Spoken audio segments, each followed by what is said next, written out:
From the midst of the most wonderful dream, our vision will be brought sharply back into focus.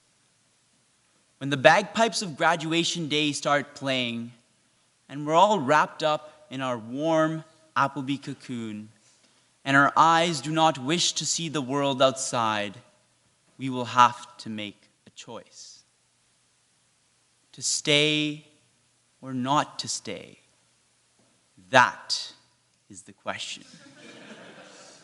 Whether 'tis nobler to suffer the slings and arrows of staying put, or to take arms against a sea of unknown troubles, and by opposing, end them. That is the first choice of the new chapter of our lives. And what's amazing is how one little choice on June 21st will define the rest of what's to come. Good morning, Senior School, and welcome to the last chapel speech of the 2018-2019 school year. This is it. It's the last time that you have to awkwardly hug the person giving the speech on your way out. Or for those who are conveniently away right now, the last time they live in fear that Dr. Carter will send them an email asking why they're not in chapel. Over the past couple of years, we've gotten the chance to know each other extremely well.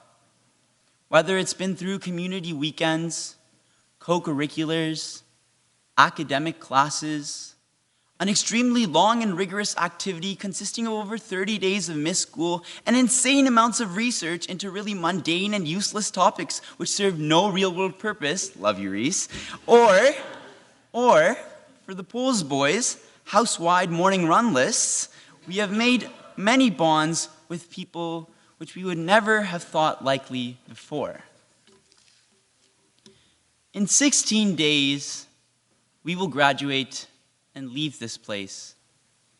Our voices that once decanted through these halls will be no more. The smiles on our friends' faces will be scattered across various universities around the world. We will be on our own. No rules to guide the means by which we act, and no one to give us advice on how to deal with roadblocks on the path to our respective destinations. What will we do with this newfound freedom? And how will we conduct ourselves? Let me tell you about the first time my parents left me at home. All alone. I was in grade 6, and I felt like I was on top of the world. Heck, I could do whatever I wanted. Left with 3 hours and endless possibilities as to what type of mischief I could get up to, I came up with a plan. I would walk to the public pool nearby and hang out with my friends. Now, for those of you who have had strict parents growing up, you know that this is something that you need to sneak out for. Anyways, the plan was in place, and my parents were about to leave. Riaz, make sure you don't touch the stove. We don't want the house to burn down. Oh, don't you worry, Mother. I'll stay far away from the stove. They finally left, but I didn't end up going to the pool that day. In fact, I didn't sneak out at all. I chose to stay home and just watch SpongeBob instead.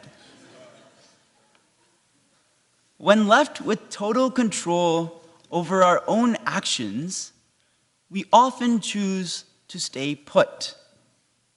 Instead of being daring, bold, or brave, we stagnate. It's much easier to sit back and do nothing, but we must be ambitious and challenge the boundaries of what's possible. The truth is that there's a whole world out there, outside the gates of Applebee, waiting for us. So many things to discover, people to meet, and mistakes to make. We've spent the last couple of years on the same path at Applebee, but we're all going to get to different destinations. The senior superlatives tell us that some of us will end up at the Olympics. Well, some others won't even make it to graduation on time. Now, wherever you're headed, be sure to be bold in what you wish to achieve. Don't let someone tell you that your dreams are unrealistic. And most importantly, don't let SpongeBob rerun series distract you. As interesting as a sponge is who lives in a pineapple under the sea, swimming would have been much more fun. In his book Outliers, Malcolm Gladwell writes that the circumstances of your upbringing all make a significant difference in how well you do in the world. Every person who tastes the sweet fruits of success has had help along the way, even if it may not have seemed like help at the time. Other people's willingness to see potential in you and their desire to help is what has gotten you to where you are today.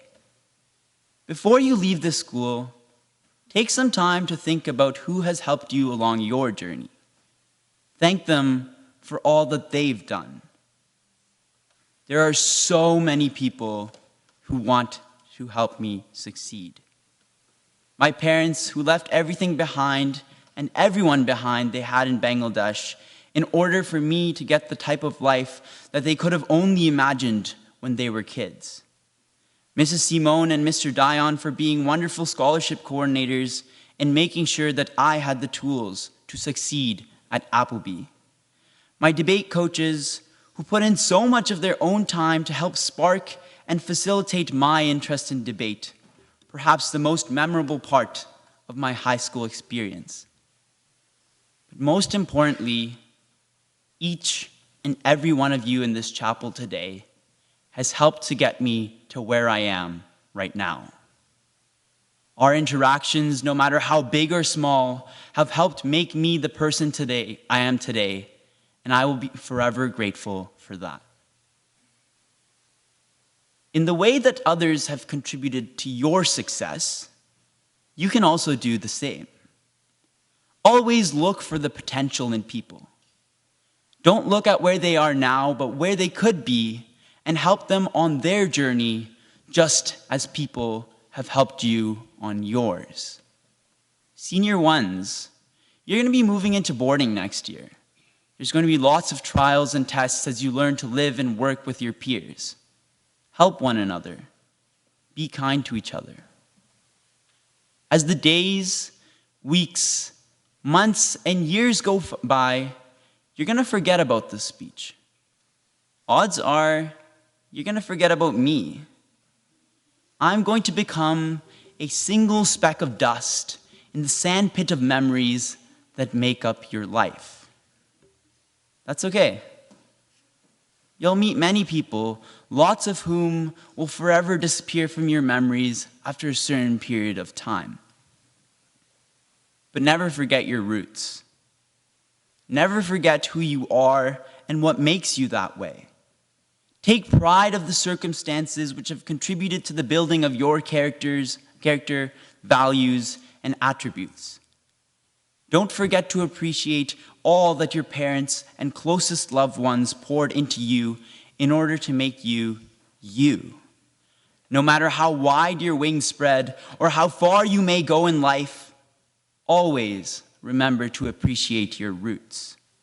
The bits of you which still exist deep within your soul, but you may not have the confidence or courage to face and allow to still be visible to the world. Our time at Appleby is ending. In a way, it's a shame that we've become so close just in time for us to head our separate ways and begin the next stage of our lives. When the bagpipes of graduation day start playing, it will be time for us to move on and expand our horizons. We will don our uniform and tie for the last time and accept our Appleby diplomas, because life has great things in store for us. And regardless of where we end up, we will never forget the amazing years that we've had together. Now, as we prepare to go out, will you please join me in singing hymn 662?